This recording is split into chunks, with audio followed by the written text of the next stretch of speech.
کا جو مسئلہ مفتی حنیف قریشی صاحب نے بیان کیا نا،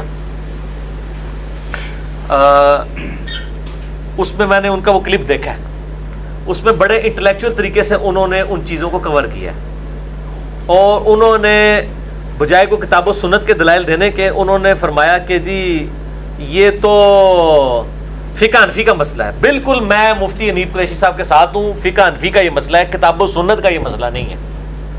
صحیح کہا آپ نے، کیونکہ یہ جو انگوٹھے چومنے والی روایت ہے یہ الموضوعات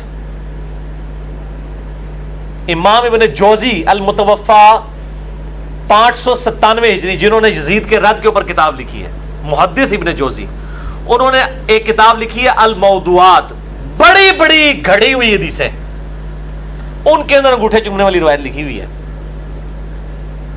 اے جناب حنیف صاحب، اے موضوعات شریف ہی چاہے ساڈی گلاں تے ہوندیاں نے قرآن شریف، بخاری شریف، مسلم شریف، تہاڈیاں گلاں ہوندیاں نے موضوعات شریف، گھڑی ہوئی شریف۔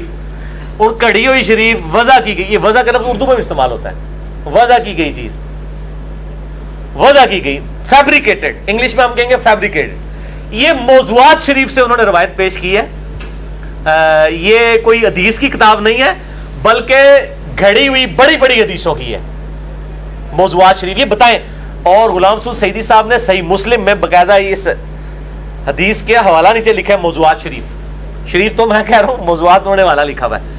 تو جو گھڑی ہوئی حدیثوں کی کتاب میں سے نکال رہے ہیں، اب حنیف قریشی صاحب کو پتا تھا یہ موضوعات شریف میں ہے، تو انہوں نے کہا کہ اب چونکہ شریف ہے تو ہم ان کے بزرگوں کے حوالے ان کو دے دیں تاکہ اہل حدیث دوبارہ کسی کو شکل نہ دکھا سکیں۔ اہل حدیث تو واقعی بریلویوں کو شکل نہیں دکھا سکتے، لیکن سانو تے نہ بریلوی شکل دکھا سکتے، نہ دیوبندی، نہ اہل حدیث تے نہ شیعہ، اسی تے کرنی صحیح گل سیدھی۔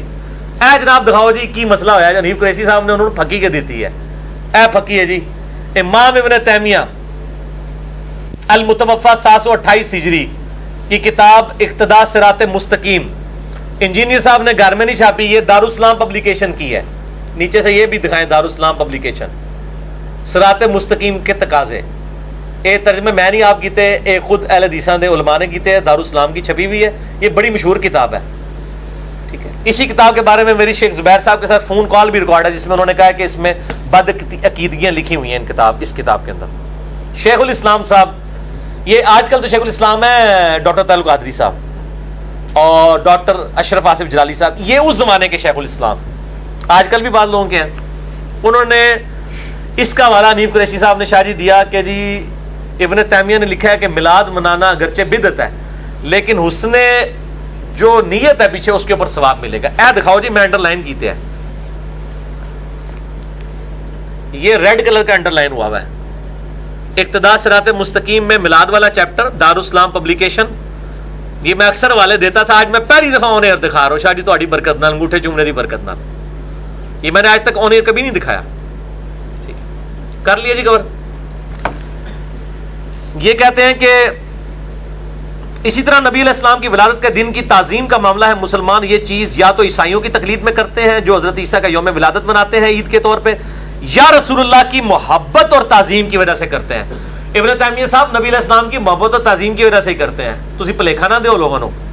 اچھا، پھر وہ کہتے ہیں اللہ تعالیٰ اس بدعت پر تو نہیں لیکن اس محبت اور اجتہاد پر انہیں ثواب دے گا۔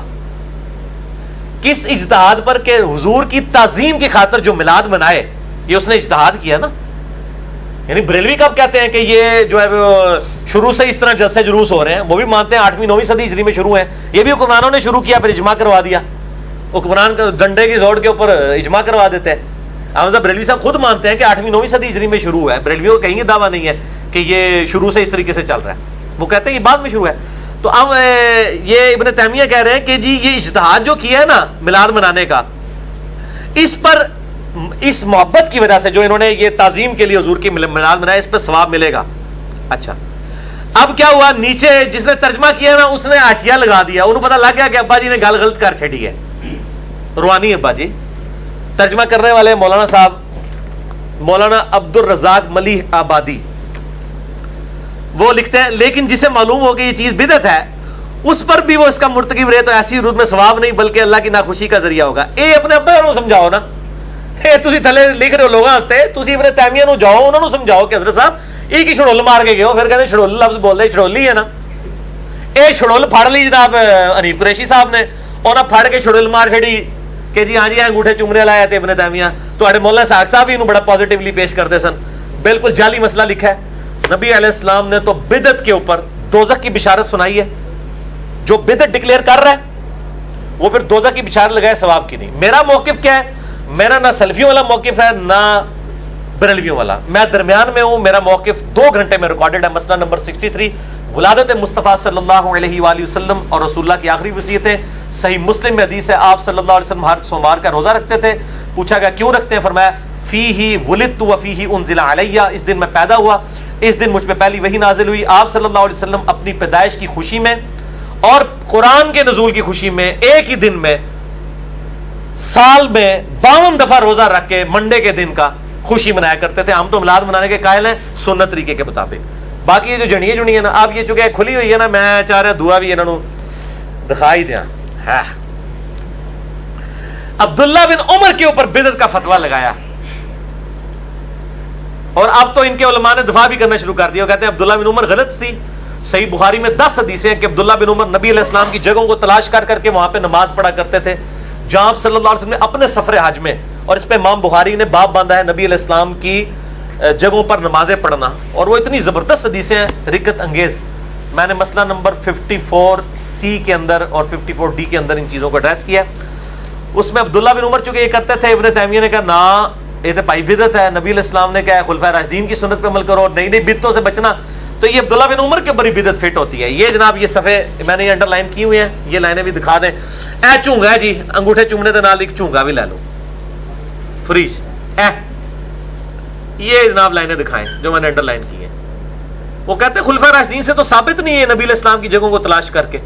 میں نے اس کے رد کے اوپر باقاعدہ دلائل دیے معراج النبی والے میں کہ نبی علیہ السلام کو صحیح سند کے ساتھ 5 کتابوں سے ثابت کیا ہے کہ معراج کی رات بیت اللحم میں نماز پڑھائی گئی ہے, کوہ طور پہ نماز پڑھائی گئی ہے, اور بتایا گیا یہاں عیسیٰ پیدا ہوئے تھے, یہاں موسیٰ علیہ السلام سے کلام ہوا تھا, اور اس طریقے سے انبیاء کی تبرک والی جگہوں پہ نمازیں پڑھائی گئی ہیں. یہ آج ٹاپک نہیں ہے, میں نے معراج النبی والے لیکچر میں مسئلہ نمبر 126B میں ساری چیزیں ڈسکس کی ہیں. اور یہ بھی بتایا جی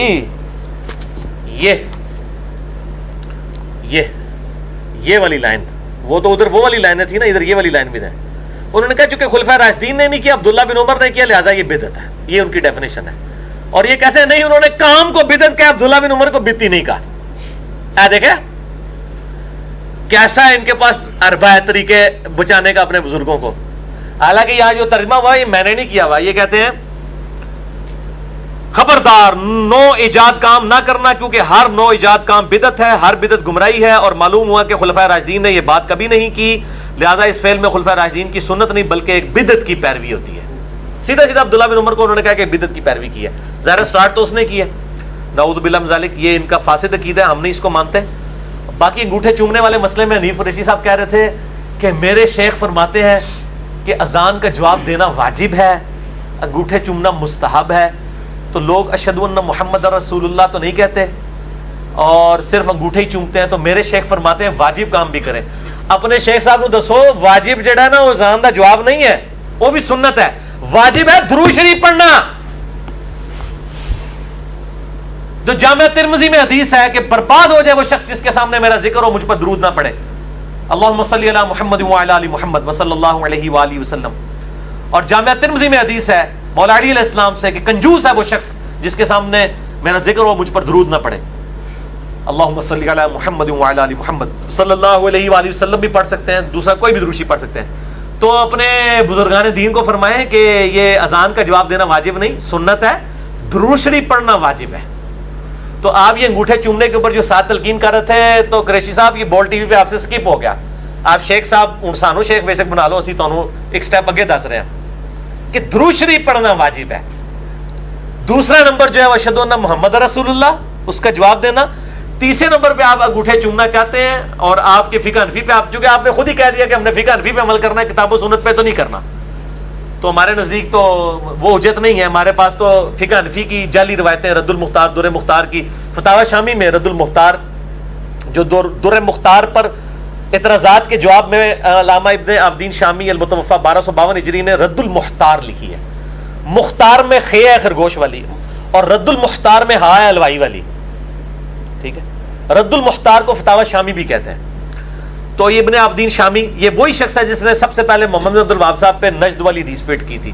حالانکہ یہ وہی شخص ہے جس نے رد المختار میں لکھا ہے کہ اگر کسی کو یقین ہو کہ اپنے پیشاب اور خون سے سورہ فاتحہ کا تعویذ لکھنے سے اسے شفا ہوگی تو وہ کر سکتا ہے. اے بزرگ جی تھوڑے بزرگ کی چھڑول بزرگ اور مجاہد بندہ ہے غلام سعود سعیدی, اس نے کہا کہ ایک مسلمان مر جانا تو گوارا کرے گا لیکن یہ کام نہیں کبھی کرے گا, اور کہتا ہے کہ ہمارے بزرگوں پہ اللہ رحم فرمائے بال کی کھال اتارنے کی عادت نے ان کو یہاں تک پہنچا دیا. کیسا دفاع کیا. یہی کسی اور فرقے نے کہا ہوتا, کہتا دیکھو کڈے بڑے گستاخ نے, اے ہے ہی گستاخ نے. تو یہ عظمت کی باتیں نہیں ہیں.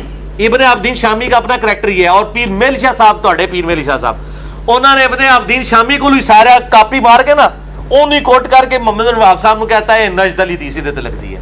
اے سارے چھاپے مار دے, اے نقال جے اخواندے نے مفتی, حالانکہ نقل کر دے جائے ایک دوسرے دی نقلاں مار مار کے نا, تو اے محدث بھی اخواندے تے ہوندے نقال نے صرف نقل کرتے ہیں.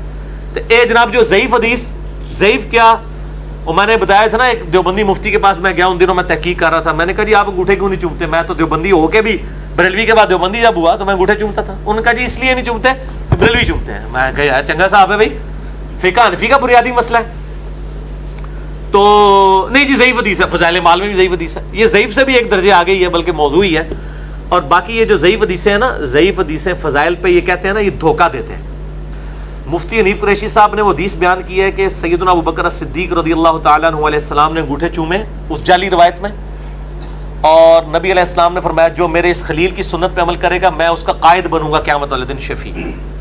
تو یہ صرف فضیلت تک تو نہیں رہے, انہوں نے تو عقیدہ کاٹ لیا ہے کہ اس کی شفاعت ہوگی جو انگوٹھے چومے گا. کہتے فضائل کہہ کے داخل کرتے ہیں پھر عقیدہ بناتے ہیں. حالانکہ صحیح مسلم میں حدیث ہے جس نے اذان کا جواب دیا, درود شریف پڑھا, اس کے بعد الوسیلہ والی دعا مانگی, اس پہ میری شفاعت حلال ہو جائے گی.